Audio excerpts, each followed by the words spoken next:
Hello, investors, and welcome to yet another 180 Markets weekly wrap. Well, friends, a very quiet week on the markets right now. And no surprise as we get into the end of the summer doldrums, if you will, in the Northern Hemisphere. And what it's creating is a vacuum. That's right. We're noticing a vacuum of liquidity, which, again, is fairly expected for this time of year.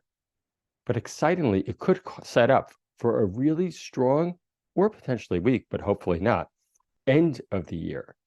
But the important thing to remember right now is to really look for those opportunities to do research in this quiet period of time.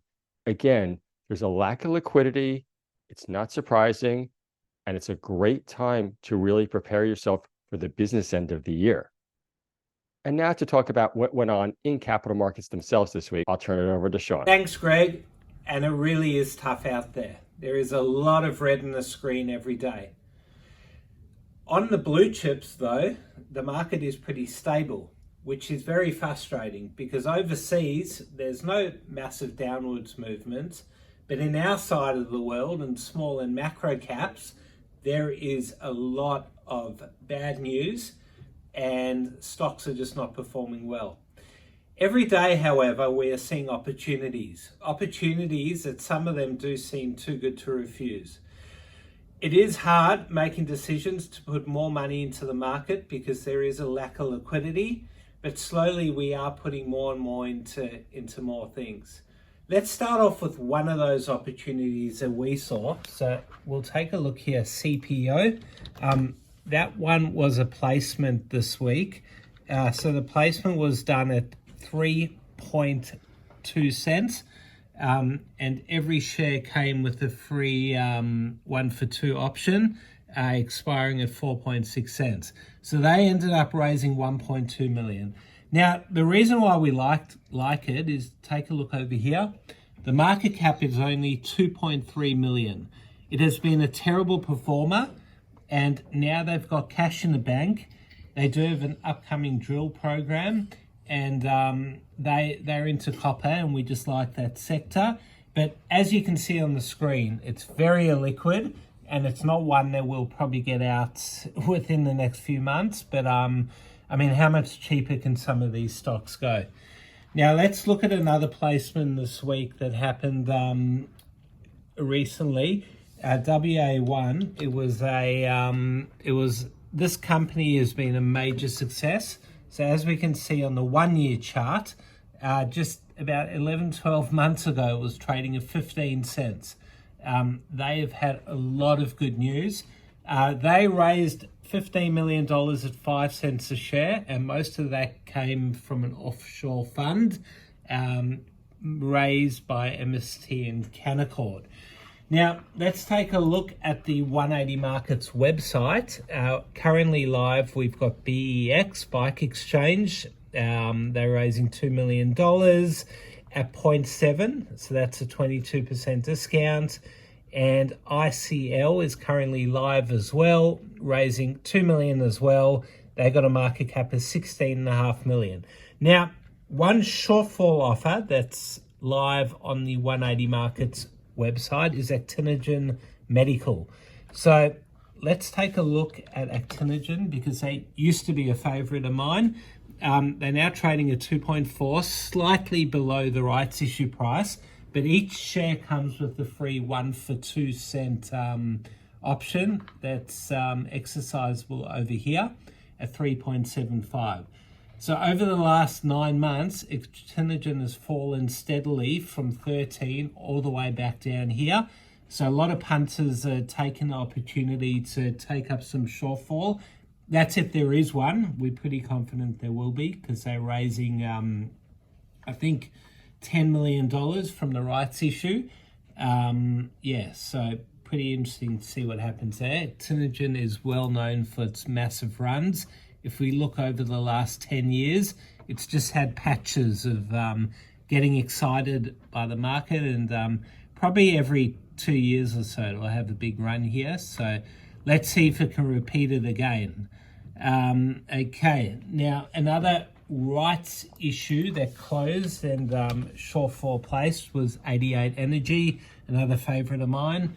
if we look over the last 10 years, similar to Actinogen, they have massive runs every so often.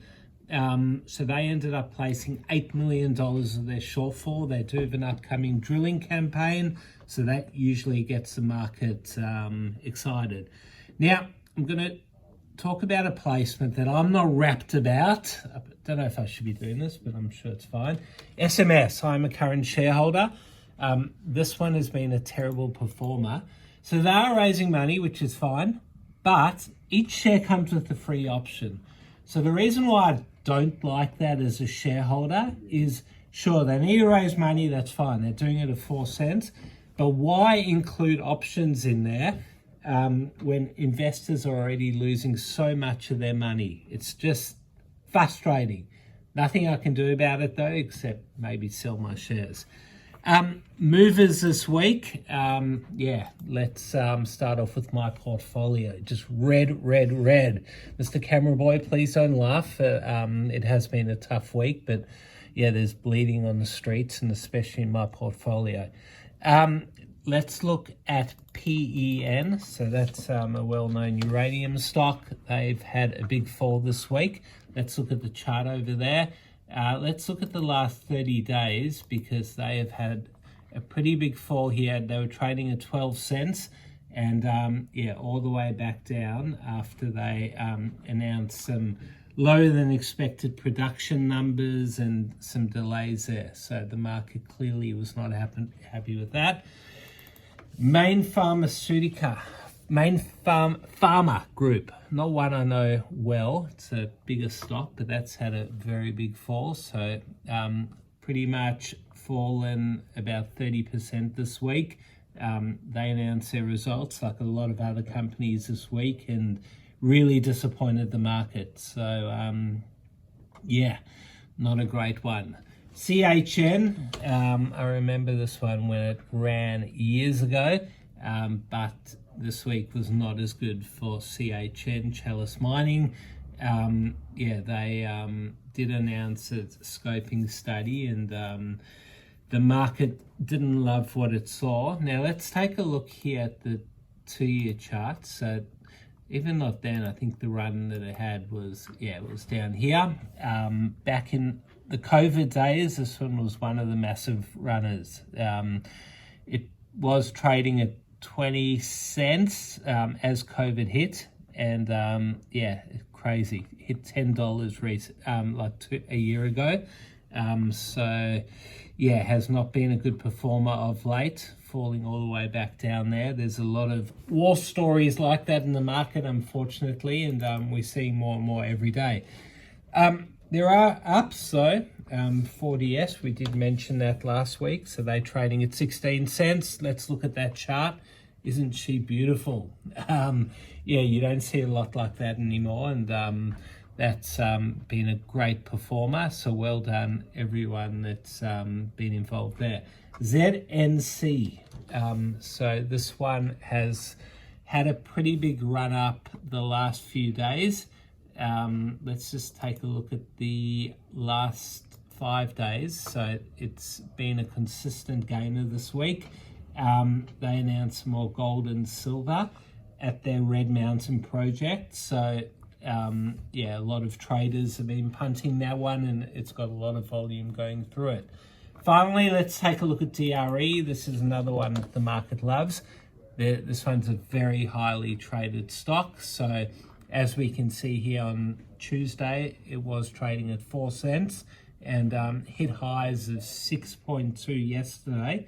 They did announce some massive nickel sulfides and had the volume going through it, and every trader out there was trading it. All right, that's a pretty gloomy wrap overall, but hopefully things improved. Have a good weekend, everyone. Thanks for watching another 180 Markets Weekly Wrap. If you want access to thousands of capital raises, sign up at 180markets.com.au and you'll get access to our very next capital raise. Thanks for watching.